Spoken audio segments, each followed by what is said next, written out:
What's up guys, Antoine ici à DPR Sans Froid. On parle d'alimentation, c'est la partie 1 de 2. Si vous êtes prêts, let's go! Alright, donc vous avez vos génétiques, vous avez vos animaux, sont dans un rack, tout fonctionne, maintenant il vient le temps de dénourrir. Et qu'est-ce qu'on donne à manger à nos pitons royaux? Bon, on va essayer vraiment d'avoir une alimentation variée et ça, je vous le dis, c'est le truc que je peux vous donner.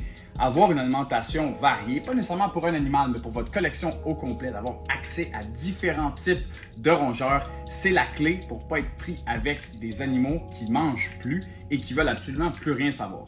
Donc moi, dans le fond, j'ai un petit système de cartes comme ça et sur chaque carte, il va y avoir une pastille de couleurs différentes. Vous allez voir ça un peu souvent dans mes vidéos. Pastille verte, si on parle d'un animal qui mange du rat. Pastille jaune, on parle d'un animal qui va manger du ASF. Et pastille rouge, on parle d'un animal qui va être exclusivement souris. Quand je mets deux couleurs comme ça, c'est un animal qui va switcher de un à l'autre. Et dans le fond, ce que ça nous permet d'avoir une alimentation variée, c'est que si par exemple je voulais seulement nourrir des rats, ces animaux-là ici qui auraient des pastilles qui ne sont pas vertes auraient des plus gros problèmes pour se nourrir. Ce que ça fait, c'est que parfois un animal qui a une valeur très grande et on veut reproduire ce serpent-là. Et donc, en lui offrant pas la nourriture qu'ils veulent, ils vont juste arrêter de manger et geler pendant très longtemps et ça peut prendre excessivement longtemps pour pouvoir mettre cet animal-là prêt à la reproduction et simplement après la reproduction de le remettre en shape pour une année supplémentaire de repos. Et donc en fait, ce que ça nous permet, c'est que ça nous permet vraiment de donner à l'animal ce qu'il veut. Donc si tu veux manger de la souris, voilà, on va te donner de la souris, puis on va t'en donner plusieurs, parce que évidemment la souris c'est beaucoup plus petit qu'un rat. Donc avoir accès à différents types de rongeurs, c'est la clé. On peut parler de rats, on peut parler de soft fur, c'est des rats natals en fait. On peut parler de souris, on peut parler de hamster, on peut parler de plusieurs types de rongeurs différents pour nourrir vos pitons royaux, mais c'est juste d'avoir accès à ça, que ce soit congelé ou vivant. Avoir accès à ça, ça donne une grande liberté par rapport à nourrir vos serpents. Après ça, donc, qu'est-ce qu'on fait? Nous, nos adultes, on va les nourrir une fois par semaine. Si l'animal ne mange pas, c'est pas dramatique. On réessayera la semaine prochaine. Et si la semaine prochaine, il ne mange toujours pas, on va prendre un peu de temps en pause juste pour ne pas surstresser notre animal. On veut développer, évidemment, un comportement où l'animal est prédateur et non pas quand il y a une proie qui rentre, c'est l'animal qui est stressé par la proie.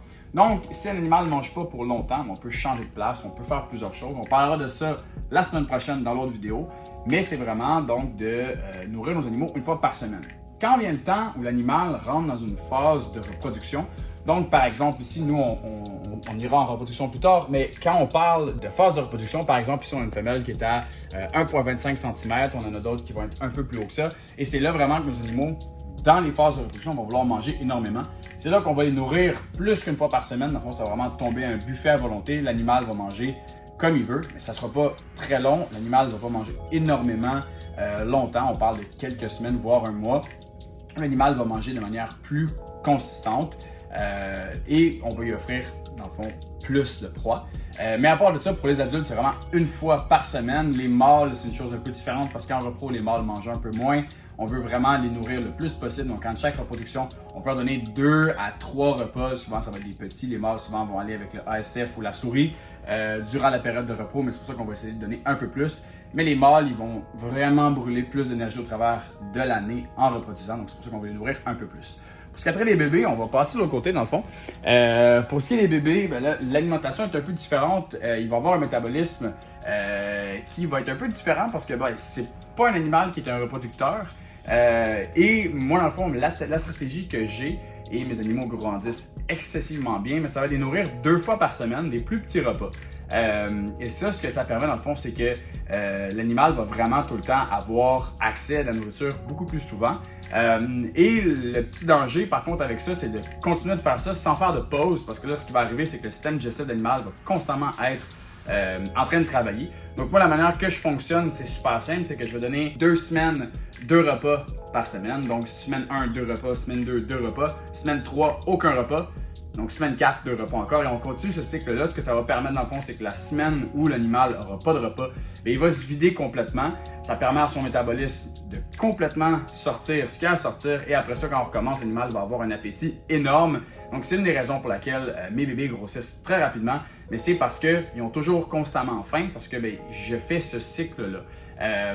Et au niveau de la grosseur des proies, faut pas hésiter d'aller quand même gros parce qu'évidemment, c'est des animaux qui sont capables de disloquer leur mâchoire. Ils peuvent prendre des très gros repas.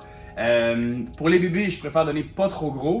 Mais quand on arrive à une taille qui est à peu près comme ça ici, par exemple, un serpent comme ça, un serpent qui fait peut-être 250-300 grammes, on voit souvent des gens qui vont vouloir donner des fuzzy rats à cette grosseur de serpent-là, donc un rat d'à peu près 15-20 grammes. Et il n'y a aucune chance qu'un rat de 15-20 grammes puisse amener cet animal-là à avoir une shape comme il y a en ce moment. Ça, en ce moment, on parle vraiment d'un repas. Quand on nourrit, on veut qu'il y ait une belle bosse en dessous, on veut que l'animal soit plein. C'est ce qui va faire que notre bébé va grossir et être capable d'éventuellement reproduire. Et donc, dans le fond, ce que je vais te donner à un animal comme ça, on parle plutôt d'un repas de 40-50 grammes. Donc, on parle en termes de taille de rat, on parle d'un wean.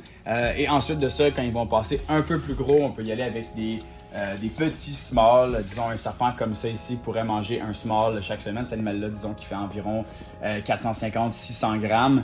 Donc, cet animal-là va prendre un small. Si vous regardez sur la longueur, un small prendrait à peu près un espace gros comme ça ici dans le ventre. Et c'est pas énorme comparativement à la grosseur de l'animal.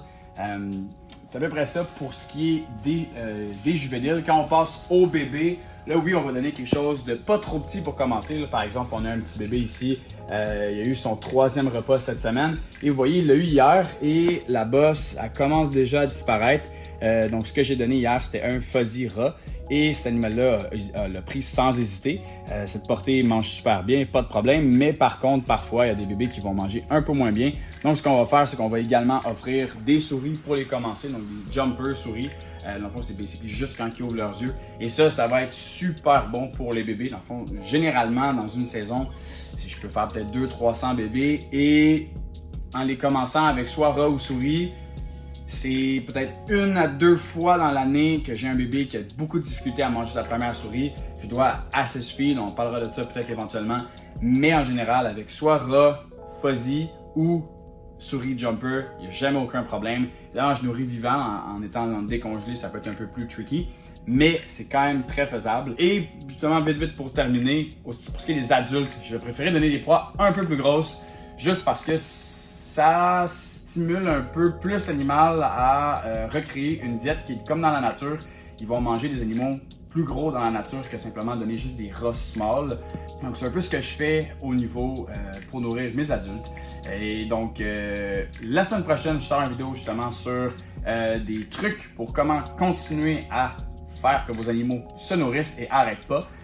Et sur ce, dans le fond, je vous invite à vous abonner à la chaîne YouTube DPR Sans Froid et allez voir notre chaîne Instagram, notre page Instagram en fait, pour du contenu sur les serpents tous les jours. Allez voir Morph Market pour nos animaux disponibles. Sur ce, cheers, à bientôt.